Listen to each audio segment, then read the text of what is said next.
शुक्रिया तमाम जानकारी हमसे हमारे साथ दर्शकों से साझा करने के लिए। और आइए रुक करते हैं हमारी अगली खबर का। पश्चिम एशिया में जारी तनाव के बीच हॉर्मुज खोलने पर बनी सहमति एक बार फिर खटाई में पड़ गई है।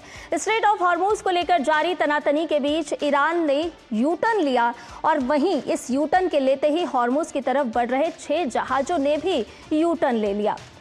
सभी जानते हैं कि स्ट्रेट ऑफ हॉर्मुज दुनिया की तेल की रग है और इसीलिए यहां एक तरफ डटी है ईरानी सेना तो दूसरी तरफ मोर्चे पर है अमेरिकी नौसेना। यानी दोनों पक्ष अपनी अपनी शर्तों पर डटे हैं, किसी के कदम पीछे नहीं हटे हैं। इसके प्रभाव को विस्तार से जानेंगे अपने संवाददाता से। इससे पहले कुछ अपडेट आपसे साझा कर लेते हैं। तो ईरान का यू टर्न और ईरान के यू टर्न लेते ही जहाज़ों ने भी यू टर्न लिया है, फिर बंद किया स्ट्रेट ऑफ हॉर्मुज को ईरान ने और ऐसे में एक बार फिर संकट के बादल गहराने लगे हैं। अमेरिकी नाकाबंदी से नाराज है ईरान ने पहले भी चेतावनी दी थी कि अगर अमेरिका की नाकाबंदी जारी रहती है तो हम स्ट्रेट ऑफ हॉर्मुज को बंद कर देंगे और ईरान ने ऐसा किया भी। नाकाबंदी हटने तक बंद रहेगा हॉर्मुज, ये बात ईरान की तरफ से कही गई और नाकाबंदी युद्ध विराम का उल्लंघन है, ये बात भी ईरान ने अपनी तरफ से स्पष्ट की है।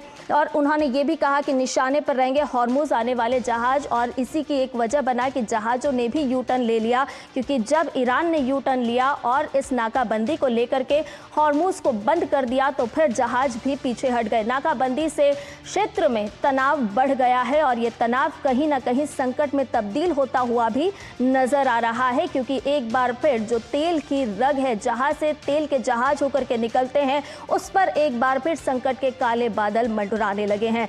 अब आपको ये भी बता देते हैं कि ब्लैकमेलिंग नहीं चलेगी, ये बात भी कही गई है। किसकी तरफ से कही गई है? तो हॉर्मुज ब्लैकमेलिंग पर ट्रंप ने साफ तौर पर चेतावनी दे डाली है और कहा है कि ईरान के परमाणु परीक्षण पर मतभेद अभी भी बरकरार है। तो ईरान के परमाणु परीक्षण पर मतभेद बरकरार है और इसीलिए ट्रंप ने कहा है कि किसी भी तरह की ब्लैकमेलिंग नहीं चलेगी और समझौता करीब है लेकिन जारी रहेगी नाकाबंदी। यानी कि जब तक स्थायी समझौता नहीं हो जाता तब तक अमेरिका ने भी स्पष्ट कर दिया है कि नाकाबंदी जारी रहेगी और डील होने तक हॉर्मुज में रहेंगे अमेरिकी नौसैनिक। अपनी तरफ से ट्रंप ने भी स्पष्ट कर दिया है। ताजा अपडेट लेते हैं हमारे संवाददाता अखिलेश सुमन इस पूरी खबर पर हमारे साथ जुड़ गए हैं। अखिलेश, देखिए, जब तनाव कम हुआ, तनाव घटा तो लग रहा था कि संकट के बादल छट गए हैं। अब ये बादल छट तो गए हैं लेकिन समस्या तो बरकरार है। देखिए, निश्चित तौर पे संध्या, समस्या बरकरार है, क्योंकि होता यह है कि स्ट्रेट ऑफ हॉर्मुज पहले ईरान ने बंद किया, उसके बाद दुनिया भर के जहाज़ों का वहां आना जाना रुक गया। उसके बाद उन्होंने कहा कि हम इसको तय करेंगे कि स्ट्रेट ऑफ हॉर्मुज से कौन जाएगा, कब जाएगा, कैसे जाएगा।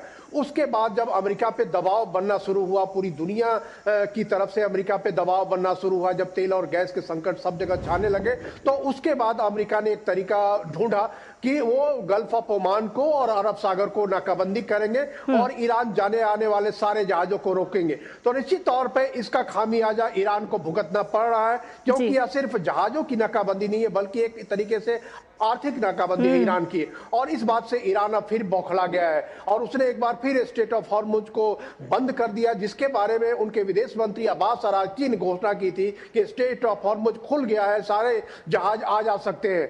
तो अब जब ईरान ने फिर से एक बार बंद कर दिया है तो निश्चित तौर पे एक जबरदस्त जो एक कह सकते हैं कि तनातनी की स्थिति फिर बन गई है। उसके बीच में उनके जो IRG फोर्सेज है, उन्होंने आने वाले जहाजों पर वार्निंग शॉट्स दागने शुरू कर दिए हैं और इसकी जद में भारत के भी 2 जहाज आए हैं। भारत ने इस पर कड़ी प्रतिक्रिया की है और उनके जो राजदूत हैं भारत में, उनको बुलाकर चेतावनी भी दी है कि इस तरह की चीजों हरकतों को बर्दाश्त नहीं किया जा सकता। तो मतलब है कि ईरान अपनी सहानुभूति खो रहा है और ईरान अगर सहानुभूति खो रहा है तो उसकी जो बार्गेनिंग कैपेसिटी भी घट सकती है संध्या। और इस बीच में अमेरिका से एक खबर आ रही है कि आसिम मुनीर जो है, आसिम मुनीर हो सकता है कि वो कंप्रोमाइज्ड हो। आसिम मुनीर मतलब हो सकता है कि वो ईरान के सेना के साथ मिलकर कोई ऐसा काम कर रहे हो जिससे अमेरिका को खामियाजा भुगतना पड़े। तो ऐसी स्थिति में अमेरिका कितना आसिम मुनीर पर विश्वास करता है, जो मॉडरेटर के रूप में, मीडिएटर के रूप में अखिलेश, यानी कि हर मोर्चे पर पसोपेश की स्थिति बनी हुई है, स्थायी हल निकलता हुआ फिलहाल तो नजर नहीं आ रहा है। बहुत बहुत शुक्रिया अखिलेश, तमाम जानकारी हमसे साझा करने के लिए। और इसके साथ ही न्यूज पंच में फिलहाल के लिए इतना ही। मुझे और मेरी पूरी टीम को दीजिए इजाजत। नमस्कार।